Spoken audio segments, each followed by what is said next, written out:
Tout se passe comme prévu. Dembélé a reçu son trophée de dédommagement aujourd'hui. Le ballon d'or de Lamine Yamal, c'est du tout droit. Officiel, Ousmane Dembélé remporte le 11 d'or 2025. Le prestige du trophée. C'est un simple dédommagement pour le ballon d'or pour pas qu'il se plaigne de ne rien avoir après sa grosse saison individuelle. Vous le savez très bien. Si on fait un petit retour sur les derniers gagnants de ce 11 d'or, qui détermine sûrement qui va être ballon d'or. À part Benzema 2022, tous ceux qui ont eu le 11 d'or ces derniers temps n'ont pas été couronnés ballon d'or. 2019, c'était Messi. 2021, Messi. 2023, Messi. 2024, Rodri. Les gars, c'est sous vos yeux. Le 11 d'or n'est pas affilié au ballon d'or. On dirait même que c'est l'inverse. On dirait que c'est un trophée de dédommagement. Vinicius l'a eu, voilà. Comme ça, tu peux crier au vol pour le ballon d'or, t'as ton 11 d'or. Haaland, c'est pareil. Mané, c'est pareil. Benzema, c'est pareil. C'est sous vos yeux, vous savez très bien. Bravo à Ousmane Dembélé pour son 11 d'or 2025 amplement mérité. De son côté, Lamine veut aller chercher quelque chose d'autre qui est en or. Le ballon d'or. Rendez-vous le 22 septembre. On sera là. Si c'est Dembélé, j'accepte mon pressing. Si c'est Lamine Yamal, vous ferez des cauchemars de ma voix. Entendez-moi bien. Lamine, on saute pour toi. On sera là le 22. Ousmane Dembélé a remporté le 11 d'or décerné par 11 mondial. Ah, ça sent le Roro, ça sent le ballon d'or. Bah en fait, on sait pas. Parce que souvent, ceux qui ont eu ce prix 11 d'or décerné par 11 mondial n'ont pas eu le ballon d'or. Sadio Mané l'a eu en 2019 et il n'a pas eu le ballon d'or. En 2020, il n'a pas été décerné. En 2021, c'est Karim Benzema qui l'a eu. Il n'a pas été ballon d'or. En 2022, c'est Karim Benzema qui l'a eu. Il n'a pas été ballon d'or. Ou je sais pas si c'est 2023, 2022. Erling Haaland, il l'a eu en 2023. Il n'a pas été ballon d'or. Et Vinicius Junior l'a eu en 2024 et il n'a pas été ballon d'or. Donc est-ce que c'est une mauvaise nouvelle pour Ousmane Dembélé? Alors Karim Benzema, oui, a été ballon d'or 2022. Donc il n'y a que Karim Benzema qui l'a eu et qui a eu le ballon d'or ensuite. Sinon, les autres joueurs qui ont eu ce trophée n'ont pas eu le ballon d'or par la suite quelques semaines plus tard. Donc qu'est-ce que ça veut dire? Est-ce que ça veut dire qu'Ousmane Dembélé n'aura pas le ballon d'or parce qu'il a eu le 11 d'or? Réponse le 22 septembre prochain. Lamine Yamal, ballon d'or 2025. Ousmane Dembélé qui remporte le prix des 11 d'or. Et le problème, les gars, c'est ça en fait. Les derniers lauréats, 2019, Sadio Mané, est-ce qu'il gagne le ballon d'or? Non, il finit deuxième, Messi qui le remporte. 2020, Covid. 2021, Karim Benzema qui le prend, qui gagne le ballon d'or à la fin. Lionel Messi. 2022, Karim Benzema qui remporte ce prix et qui gagne le ballon d'or aussi. 2023, Erling Haaland, Messi. Vinicius l'année dernière, Rodri à la fin. Et cette année, Ousmane. Et donc à la fin, ce sera certainement pas lui. S'il gagne le ballon d'or, mérité ou scandale du siècle? Les gars, pour pas trop vous choquer, on commence doucement. On commence avec le 11 d'or. Mon Gaous a gagné le 11 d'or. On sait tous que l'étape suivante, c'est le ballon d'or. Mais on veut y aller mollo. Pour que vous commenciez à accepter que c'est lui le ballon d'or. Donc, pour l'instant, on prend le 11 d'or. Je tiens quand même à rappeler qu'il y a des joueurs comme Messi, Zidane, Ronaldo, Maradona qui l'ont obtenu. Donc Dembouz, il intègre ce cercle-là. Vous voyez ou pas? Oui, mon Gaous, t'as raison de l'afficher fermement avec ce joli maillot. Ça, c'est le classement. Ousmane Dembélé, 32%. Derrière, c'était serré, hein. Lamine Yamal, 30%. Et après, il y a distance. Mbappé, 3e à 12%. Hakimi, 7%. Pedri, 5%. Et ainsi de suite. Après, bon, le 11 d'or, ça veut pas dire forcément ballon d'or. Regardez les années précédentes. 2019, Mané, il a pas eu le ballon d'or. 2020, il n'y en a pas eu. 2021, Benzema, il a pas eu le ballon d'or. 2022, Benzema, il a eu le ballon d'or en plus d'avoir le 11 d'or. 2023, Haaland, il a pas eu le ballon d'or. Et 2024, c'est Vinicius qui a gagné le 11 d'or, mais il a pas eu le ballon d'or. Donc c'est pas forcément le vainqueur du 11 d'or qui est ballon d'or. Mais, pour Ousmane Dembélé, ça sera le cas. Parce qu'au-delà d'avoir eu le 11 d'or, il a été aussi élu meilleur joueur de la Ligue des Champions. Meilleur joueur de la Ligue 1, meilleur buteur de la Ligue 1, champion de la Ligue des champions d'Europe. Bref, il y a trop de choses, ça serait trop long à tout énumérer. Donc voilà, préparez-vous mentalement. Bientôt, dans, je sais pas, une dizaine de jours, il y aura la même photo avec France Football en haut et un ballon d'or.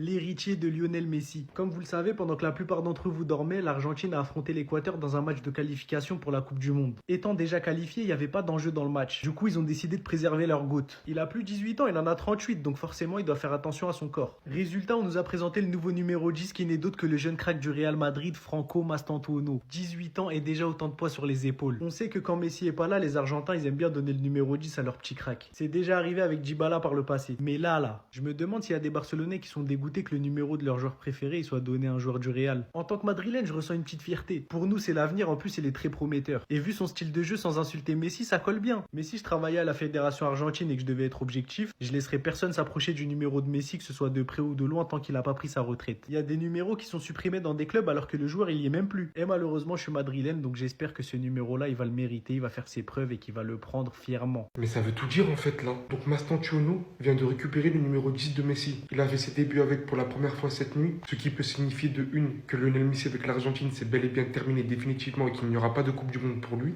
Et je parle même pas du fait que les supporters sont en train de délirer suite au fait que ce numéro a facilement été donné à Mastantuono. Alors qu'à la base, même après la retraite de Messi, on parlait de conserver ce numéro, l'attribuer à personne. Maintenant de voir qu'un aussi jeune joueur le récupère facilement, qui n'a rien prouvé. Et en plus de ça, la rigueur où tu le donnes. Certains supporters sont frustrés vis-à-vis du fait qu'il y a des joueurs en priorité. McAllister, Lautaro Martinez, Julián Alvarez. Mais je vois qu'une seule possibilité dans tout ça. Comme je l'ai vu depuis le premier jour. Il voit le potentiel en ce joueur. Mastantuono, qui est venu tout arracher. Bon, malheureusement, c'était le mauvais moment. L'Argentine perd 1-0 cette nuit. Mais bon, comme le Brésil d'ailleurs. Mais ils ont directement vu le potentiel envers le joueur. Ils ont dit, lui, c'est le profil qui peut le plus se rapprocher de Lionel Messi dans l'avenir. Se rapprocher, bien évidemment. Parce que faire comme Messi, vous avez compris, ça sera beaucoup plus que compliqué. Alors Franco Mastantuono, c'est peut-être un crack, mais c'est pas un crack de la communication, hein. Là, il a rien compris. Il arrive au Real Madrid. Déjà, il lui offre un bel accueil. Bernabéu, conférence de presse. Et lui, il vient, il te dit, le meilleur joueur du monde, pour moi, c'est Messi. Mais chef, t'as raté un épisode. Tu sais où tu mets les pieds là? T'es pas au Barça. T'es au Real Madrid, le club de CR7. Et leur rival, c'est le FC Barcelone, club de Lionel Messi. Bon, après, c'est vrai qu'on n'aime pas trop les langues de bois dans le foot. Les joueurs qui disent pas la vérité, les joueurs qui disent pas ce qu'ils pensent. Lui, au moins, il a dit ce qu'il pensait. Mais bon, déjà qu'il est même pas sûr de jouer. On l'a vu à la Coupe du Monde des clubs. C'est pas le crack qu'on veut nous faire croire. Et là, il vient, il se tire une balle dans le pied tout seul. Et ce qui m'a fait rire aussi, c'est que dans sa déclaration, il a ajouté à la fin, je suis argentin. Mais mec, il y a aucun argentin au Real. Il y a aucun argentin, il y a personne qui va te soutenir. Non mais là, rien que là, quand j'y repense, c'est une dinguerie de dire ça. Parce que ça veut dire que lui, quand il était jeune, qui regardait les classicos comme nous tous, qui voyait le grand Messi humilier le Real des fois, lui, il kiffait. Et là, il signe au Real, il vient de dire ça. Dites-moi ce que vous en pensez. Je sais pas si j'en fais trop, mais en vrai, il est fou, ce mec. Enfin, un peu d'honnêteté de la part d'un joueur, ça fait plaisir. Instantoine, nos premières conférences de presse avec Madrid, il lâche le meilleur joueur du monde pour moi, c'est Messi. C'est un pro Ronaldo qui vous le dit, c'est normal qu'ils disent que Messi c'est le meilleur joueur du monde, il est argentin. Forcément, il l'a eu comme idole quand il était gamin. Parce que moi, je me mets à sa place. Si j'avais eu la chance d'être joueur de foot et que le Barça m'aurait signé, et ben moi, en tant que Portugais, on me pose la question, j'aurais kiffé être honnête comme lui et dire, bah ouais, même si je suis au Barça, c'est le Barça de Messi à l'époque, bah moi, mon joueur de foot préféré, c'est Cristiano Ronaldo. J'ai l'impression au Real, on peut être honnête, on a la preuve avec Mastantuono, mais au Barça, par contre, et ça passe pas, on peut pas dire que CR7 c'est notre joueur préféré. On a l'exemple récemment avec Rashford. Toute sa carrière, il nous a dit son joueur préféré, son idole c'est CR7. Il signe au Barça, il dit direct mon joueur préféré c'est Messi. Même si Mastantuono a dit que Messi c'est le meilleur joueur du monde, je suis persuadé qu'il kiffe CR7 parce que le Real Madrid c'est son club de cœur, c'est son club de rêve. Forcément, s'il kiffe le Real Madrid, il a forcément kiffé la grosse époque de CR7 même s'il était un peu jeune. Mais enfin, ce que je retiens malgré son jeune âge, 17-18 ans je crois, c'est qu'il a du courage parce que faire sa première conférence de presse avec Madrid, répondre à cette question, qui est le meilleur joueur du monde et lâcher la réponse Messi. Non, enfin, un courage de fou malade, sachant qu'il est jeune, il peut peut-être ne pas avoir tant de jeu et répondre ça. Respect. Les amis, regardez Messi. Messi, il est en train de voir Mastantuono. Dans sa tête, il se dit, ah, le petit, ça y est, les amis. Je peux prendre ma retraite. Je n'ai plus besoin de venir en équipe d'Argentine. Ça y est, la relève est assurée à 100%. Lui, dans quelques années, il va prendre mon numéro 10. C'est moi-même, je vais le donner le numéro 10. Parce que ce petit-là, il est chaud. Il est choqué. Il est choqué. Je crois que c'est la première fois que je vois Messi admirer autant un joueur comme ça. En plus, un petit jeune, les amis. Surtout que la différence entre les deux, c'est que Mastantuono, il a grandi. Il a grandi en Argentine, pendant que Messi, il a quitté l'Argentine très tôt, les amis. Donc, Mastantuono, c'est la relève. Donc, mais Madeleine, j'ai une question à vous poser. Parce que moi, en Amérique, là, moi, je suis pas pour l'Argentine, hein. Je suis pas pour l'Argentine. Moi, c'est le Brésil avant tout. Mais, Mastantuono, maintenant, ça veut dire que, à cause de toi, je vais commencer à regarder les matchs de l'Argentine. Ah non, toi aussi. Non, Mastantuono, toi aussi, t'abuses. Mais bon, là, cette nuit, le match, il est à 1h30. Mon petit, je suis désolé. Non, moi, je vais dormir. Moi, je vais dormir. Après mon réveil, je vais voir. Si t'as joué, je vais regarder le résumé. Si t'as pas joué, je regarde pas. Mais je pense que t'auras un peu de temps de jeu quand même. Surtout que c'est à la maison. Donc voilà, mes Madeleines. Est-ce que maintenant, vous allez commencer à regarder le match de l'Argentine? Le meilleur joueur du monde, pour moi, c'est Messi. Je suis argentin, il n'y a rien à ajouter. Vous pouvez pas savoir à quel point ça me fait plaisir qu'un joueur en conférence de presse porte ses couilles. On en a marre des faux culs. J'ai pas envie de parler d'un Barcelonais qui vient de tout récemment signer et qui nous annonce que Messi est le meilleur alors que quelques mois avant il disait que Ronaldo était son préféré. Moi j'aime cette sincérité, j'aime cette honnêteté. Et j'aime ce cran, j'aime ces mecs-là qui n'ont pas peur, qui n'ont pas froid aux yeux. Ce n'est pas une honte d'être un joueur du Real et de préférer Messi à Ronaldo et inversement. Et dans sa conférence de presse, il dit beaucoup de choses où tu le sens en confiance. Je suis ici pour laisser mon empreinte, je veux que les madridistas soient fiers de ce que j'apporte sur le terrain. Avant d'être un joueur, c'est un supporter. Il le promet, il donnera sa vie pour ce maillot, il donnera sa vie sur le terrain. Un joueur qui ne va pas tricher, dont jouer au Real Madrid était son rêve, le plus grand club du monde. Malgré qu'il a été courtisé par Luis Enrique et le Paris Saint-Germain, ils ont eu une conversation et le PSG, avant que le Real se mette dans le dossier, c'était l'équipe, en tout cas le club pressenti pour accueillir Mastantuono. Rony Calafat, il a pris ses bagages avec Roberto Carlos, ils sont partis à River Plate, ils ont réglé le dossier en 2 ou 3 mouvements. Indirectement, Mastantuono a pressé son transfert vers Paris pour que le Real réagisse et c'est ce qu'ils ont fait en mettant 40 millions d'euros avec 20 millions de bonus plus les taxes, etc. Un joueur qui peut jouer à droite, qui peut jouer 10, mais surtout qui peut se sacrifier pour le collectif et qui va jouer là où l'entraîneur lui dira de jouer. C'est une très très bonne intervention, c'est une très très bonne prise de parole.